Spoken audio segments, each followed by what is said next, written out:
Y seguimos con más de Contexto Global de France 24 en español. Les saluda Luis Méndez Urich. A continuación, nuestros titulares.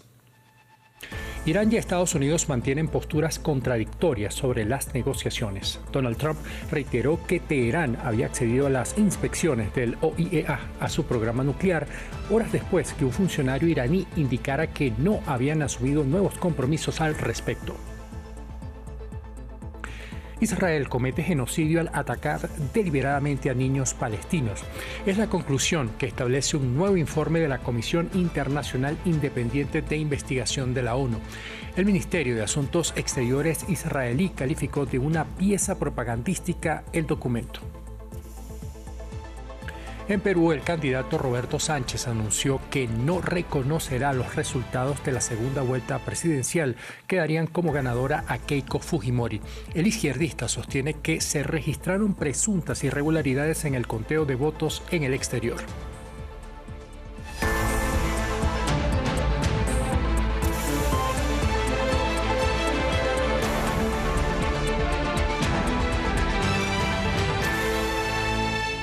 Empezamos hablando de las negociaciones entre Estados Unidos e Irán y sus contradicciones. Por un lado, Donald Trump insiste en que la Organización Internacional de Energía Atómica volverá a inspeccionar las instalaciones nucleares de Irán, algo que los iraníes de momento niegan. Además, el secretario de Estado Marco Rubio declaró que por el estrecho de Hormuz se debe poder circular libremente y el frente del Líbano no debe estar incluido en el acuerdo con Teherán, a pesar de que hasta la fecha la República Islámica ha exigido lo contrario. Hugo Caro Jiménez nos amplía. Tras apostarle a la vía diplomática, Washington y Teherán afirman haber llegado a acuerdos. Pero ante la prensa y la comunidad internacional, el entendimiento parece nulo, particularmente sobre la cuestión nuclear. Luego de que J.D. Vance, vicepresidente de Estados Unidos, asegurara que Irán había aceptado inspecciones a sus bases nucleares, el país de mayoría persa desacreditó la versión estadounidense.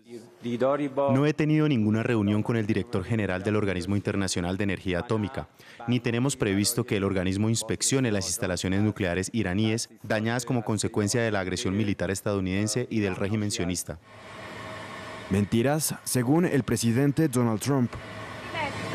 Están equivocados, están equivocados, están equivocados. Nos lo dijeron internamente y lo tenemos comprobado al 100%, y si tuvieran razón, cancelaría las reuniones ahora mismo. Luego el republicano afirmó que estaban dejando a Teherán sin misiles.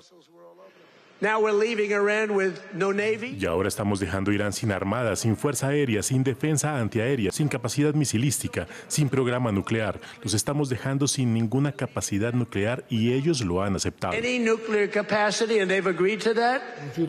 Algo que no es cierto de acuerdo a su homólogo iraní y que de hecho sería su línea roja en las negociaciones.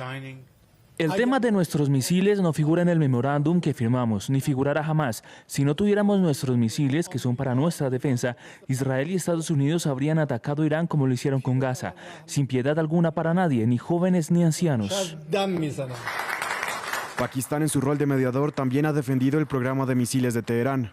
De esta manera, tras la firma de un memorando y una primera ronda de negociaciones en Suiza, hasta el momento todo esfuerzo diplomático parece incapaz de poner a estos dos polos opuestos de acuerdo. La Casa Blanca mantiene estas negociaciones con Irán mientras crece la presión interna, incluso dentro del Partido Republicano, para poner un fin definitivo a la guerra. Después de aprobarlo, la Cámara de Representantes, este martes, el Senado también votó a favor de que el presidente Donald Trump someta la continuidad del conflicto a la validación del poder legislativo, una guerra que solo un cuarto de los estadounidenses considera que ha merecido la pena, según un nuevo estudio de Ipsos Reuters, que también señala que el 63% de los consultados cree que la tregua no va a durar. Desde Washington, Cristóbal Vázquez nos amplía. Los senadores republicanos Ron Paul, Susan Collins, Lisa Murkowski y Bill Cassidy se unieron a los demócratas para votar a favor de la resolución que ordena al presidente que retire las fuerzas militares del conflicto con Irán. La medida fue aprobada por la Cámara de Representantes a principios de este mes, pero al tratarse de una resolución concurrente, no requiere la firma del presidente y por definición no tiene la fuerza de una ley. Un funcionario de la Casa Blanca en respuesta desestimó la votación del Senado, afirmando que la resolución no tiene importancia y atribuyendo su aprobación a la ausencia de senadores republicanos. Y es que el resultado final fue de 50 votos a favor, 48 en contra, y las ausencias de senadores como Mitch McConnell y McCormick contribuyeron a la aprobación de esta medida. Pero independientemente del resultado, este es un fuerte golpe político al mostrar que la guerra ya carece del apoyo en el Congreso y además aumenta la presión sobre el presidente Trump para llegar a un acuerdo con Irán en medio de estas negociaciones que se adelantan en el Medio Oriente y que por ahora no dejan muy buenos resultados tras el cierre del estrecho de Hormuz y los precios de la gasolina en Estados Unidos que se mantienen altos. Como un genocidio, calificó la Comisión Internacional Independiente de Investigación de la ONU el ataque deliberado de Israel a los niños palestinos. De acuerdo con los expertos, las acciones revelan un patrón de conducta destinado a destruir el futuro de la población palestina en Gaza. Este organismo el año pasado ya había catalogado de genocidio los ataques de Israel en territorio palestino, a pesar que la Corte Internacional de Justicia sigue analizando si existen o no acciones genocidas. Los detalles en el siguiente informe de Maxime Plubinet. Un acto de genocidio contra la niñez de Gaza, así lo calificó un informe de una comisión independiente de Naciones Unidas. El reporte señala que las fuerzas israelíes atacaron deliberadamente a niños y niñas palestinos en el enclave desde 2023, lo que resultó en actos de genocidio, crímenes de lesa humanidad y crímenes de guerra. Lo último también ocurrió en Cisjordania. La gran cantidad de casos investigados y documentados por la Comisión, que muestran un patrón claro de que los niños fueron blanco directo de las fuerzas de seguridad israelíes, constituye un elemento clave en la intención genocida de las autoridades israelíes de destruir al grupo palestino en Gaza. Según el informe, de los más de 73.000 muertos de la guerra en Gaza, alrededor del 30% eran menores de edad. ¿Después de qué? ¿Que saquen a mis familiares de debajo de los escombros? ¿Cuál fue la culpa de los niños, los ancianos y las mujeres? Quiero saber cuál fue su culpa. Demostrar la intención es clave en calificar un genocidio. El grupo de la ONU demostró cómo altos funcionarios israelíes incitaron estos actos. Su investigación indicó que las fuerzas israelíes continuaron utilizando municiones de gran potencia en zonas residenciales densamente pobladas.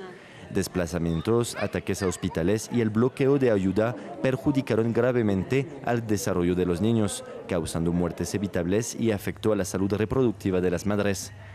Esas imágenes del carro destruido pertenecen al caso emblemático de la muerte de Hind Rajab, una niña de 5 años asesinada en enero de 2024 por el ejército israelí mientras realizaba una llamada de emergencia desde el vehículo.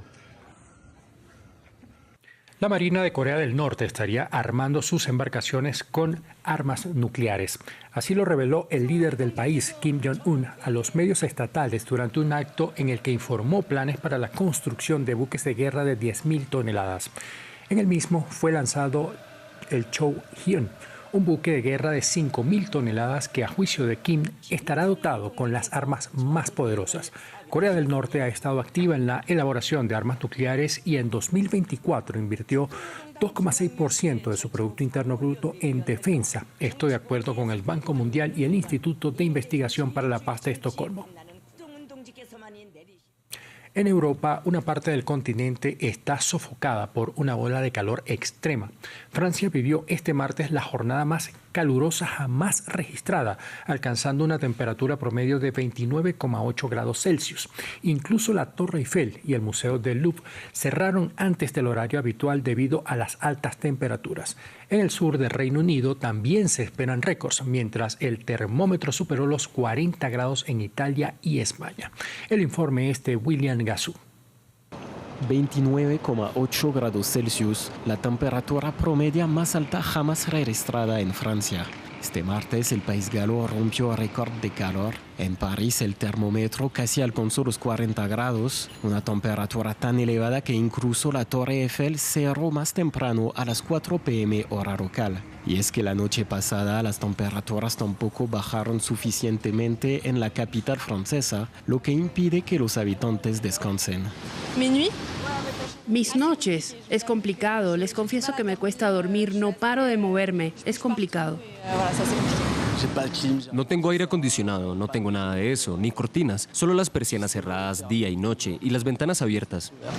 En Francia, la ola de calor tiene otra consecuencia. Decenas de personas murieron ahogadas en los últimos días mientras buscaban bañarse para escapar del calor. Pero las altas temperaturas no solo afectan a Francia, se prevén récord de temperaturas en Reino Unido, mientras el gobierno italiano elevó al máximo el nivel de alerta por ola de calor en varias ciudades del país. En Madrid, el termómetro superó los 40 grados Celsius y los habitantes aguantan como pueden.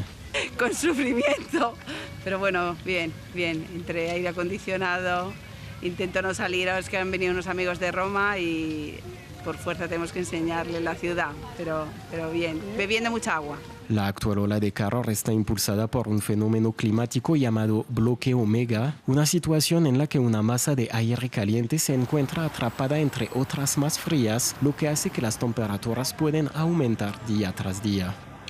En Bolivia, el gobierno de Rodrigo Paz anunció que las carreteras del país han sido completamente despejadas 3 días después de la proclamación del estado de excepción y luego que el expresidente Evo Morales suspendiera el cierre de las vías en Cochabamba. Las acciones, que duraron más de 50 días, dejaron daños en la economía y a una parte de la población desabastecida de productos básicos, un reto que para el Ejecutivo debe evitar nuevos focos de manifestaciones. Nos cuenta más Jesús Yacure. El gobierno de Bolivia anunció el despeje total de carreteras tras el levantamiento de más de 100 bloqueos en vías y protestas que durante 7 semanas paralizaron la economía del país. Esto luego de que el expresidente Evo Morales anunciara una suspensión en los cierres de vías en Cochabamba. El ministro de Obras Públicas también se refirió al fin de los bloqueos tras el despliegue del ejército y fuerzas de seguridad como parte de la declaración de estado de emergencia el sábado. Se acabó el bloqueo. Hoy comienza la reconstrucción de Bolivia. Nuestras carreteras han sido liberadas, la economía vuelve a ponerse en marcha y miles de familias recuperan la posibilidad de trabajar, producir, comerciar y mirar al futuro con esperanza.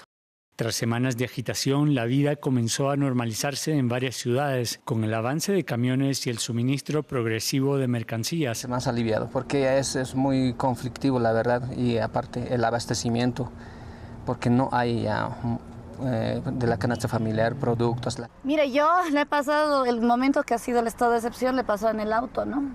Entonces para mí ha sido una esperanza, es decir, ya no voy a estar haciendo fila. El presidente afirmó que el bloqueo de vías había sido derrotado, mientras que Estados Unidos y 15 gobiernos del hemisferio expresaron respaldo a la paz en una declaración conjunta. Los continuos esfuerzos por socavar y derrocar al gobierno legítimo y democráticamente electo del presidente Rodrigo Paz representan una grave amenaza para el orden constitucional y la estabilidad democrática en el país y en el hemisferio. Apoyamos al gobierno elegido constitucionalmente e instamos a los grupos movilizados a dar prioridad al diálogo y las negociaciones dentro del marco constitucional como herramienta fundamental de la democracia. Desde su bastión en Chapare, el expresidente Evo Morales afirmó que se trata de una pausa temporal y no una rendición, y amenazó con tomar las centrales eléctricas si persistían los cortes de electricidad. Una declaración respondida por el portavoz de la presidencia, que advirtió que el gobierno no tolerará actos criminales. El amenazar con cortar el agua. En Perú, el candidato Roberto Sánchez, de Juntos por el Perú, anunció que no aceptará los resultados. Estos perfilan como ganadora de la segunda vuelta presidencial a la aspirante Keiko Fujimori. Sánchez volvió a denunciar un presunto fraude en el conteo de votos procedentes del extranjero, justo cuando la Oficina de Procesos Electorales se acerca al 100% de las actas contabilizadas. Su reacción revela un cambio de postura respecto a los anuncios del 9 de junio, cuando instó a su rival a respetar los resultados y también la institucionalidad democrática. Este fraude del desarrollo tiene hoy en el Jurado Nacional de Elecciones, ante la nulidad que hemos interpuesto el día de ayer, precisamente en parar esa ilegalidad. Si el Jurado Nacional de Elecciones no obra conforme a ley, conforme a la transparencia, porque la transparencia que hemos solicitado del recuento de votos no lo quieren considerar. ¿Qué esconden? Hasta aquí el presente bloque de noticias. Les dejo en compañía de Gabriel Colchen y el programa Expreso Oriente.